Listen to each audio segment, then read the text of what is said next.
In fact, over the last few weeks and last few months, a lot of publishers, both first party and third party, have come out and openly said that they would love to work with Nintendo on projects and crossover projects and other things like that.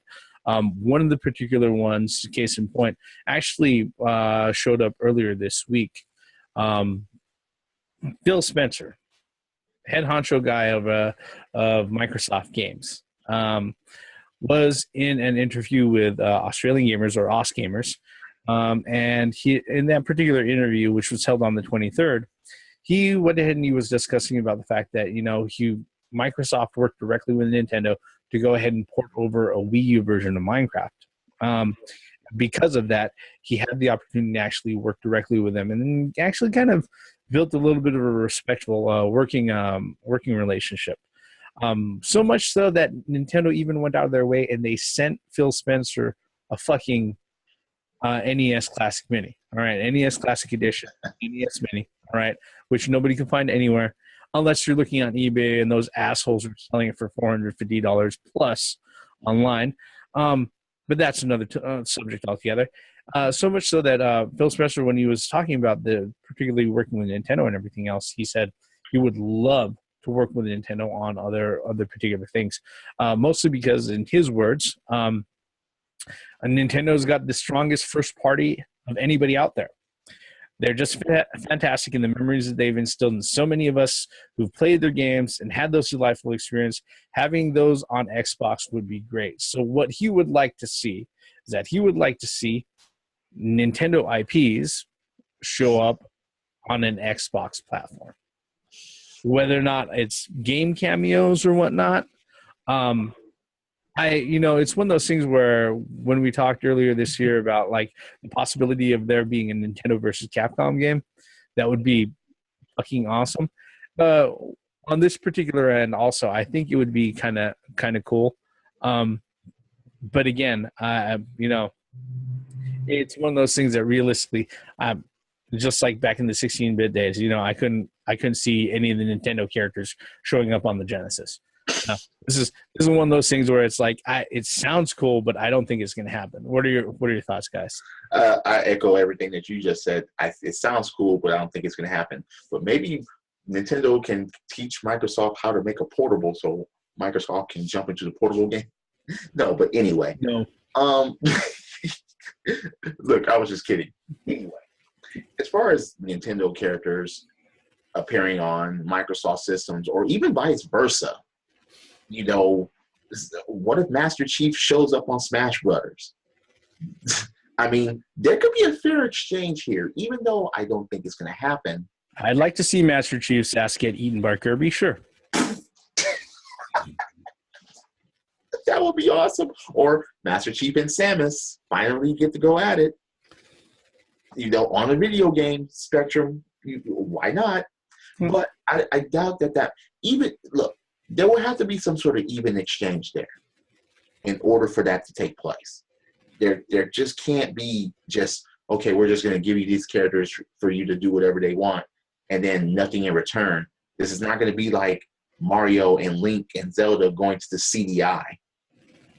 No, dude, that there has to be some sort of even exchange if this were to happen. And I'm not talking about Mario in Forza or some stupid shit like that, like Mario Kart and Forza doing. No, that would be dumb as hell. No, I think I'd rather see Luigi on the cart in Forza doing the whole Luigi stare as he fucking drifts past people. What about you, Grey Mouse? What are your thoughts on that particular one?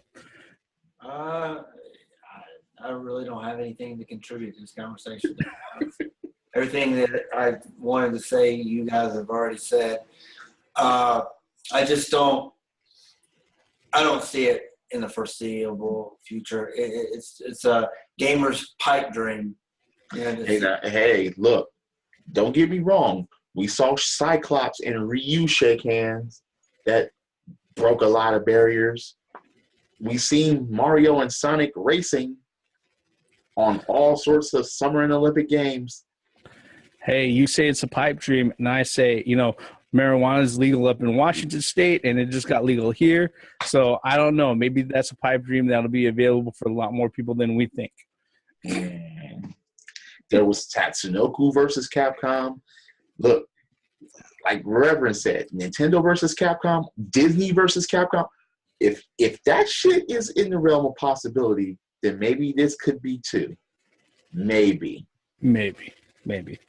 I mean, look, again, imagine if, okay, Battletoads, why can't they just jump in Smash Brothers? Or, okay, I don't think that Samus or Mario or Link would appear in Killer Instinct. Probably not. Link was cheap in Soul Calibur too, so come on.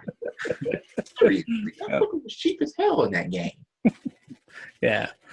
I mean, it's nice to hear, and it's actually kind of like a nice thing to hear that the first party publishers, especially considering how close proximity they are and the type of competitive animosity they've had for each other over the last, I don't know, almost 30 fucking years. That sort of thing kind of gets kind of clears up, in that Phil Spencer is a fan. Thankfully, we know that. But again, like everybody has said in this particular video, it's a nice fantasy, but I think it's a pipe dream. Any other final thoughts on that one, or the previous Nintendo fiasco with the Game Awards? Nope. Yeah, I think we're going to go ahead and we're going to wrap this one at this point. What are your thoughts, everybody who's watching this video? If you've actually stuck with us the whole 25 minutes or so that we've talked about these two subjects, if you think we've missed anything, or if you got a different point of view, or feel free to leave us a comment below. All right, we are very much interested. As I say at the end of every video, if you're so kind, if you're new here and you like us, hit subscribe, drop us a like. We put out new videos every week. We are the middle-aged guys. We bullshit about a lot of things, and we've just been bullshitting about a few Nintendo subjects from last week for the last 25 minutes. I am the Reverend. The theme here. Gray Mouse 1. Once again, for the benefits of common sense, logic, and gaming. Credits. These Nintendo creators, these creators of these Nintendo fan games, they just got to start calling them Genesis games, like I said. Hey, what about Streets of Rage remake? Well, I don't know. Did Nintendo ever say that they did anything that the Genesis didn't? I don't think so. No. But then again, when it came to the Super Nintendo, they actually didn't need to say that. They just showed it. Now you're playing with power. What about blast processing? Okay, blast processing was no match for Donkey Kong Country, Mario RPG, Super Metroid. See where I'm going with this? Nintendo didn't have to say it. They just showed it. Only thing they're missing is a credit card slot.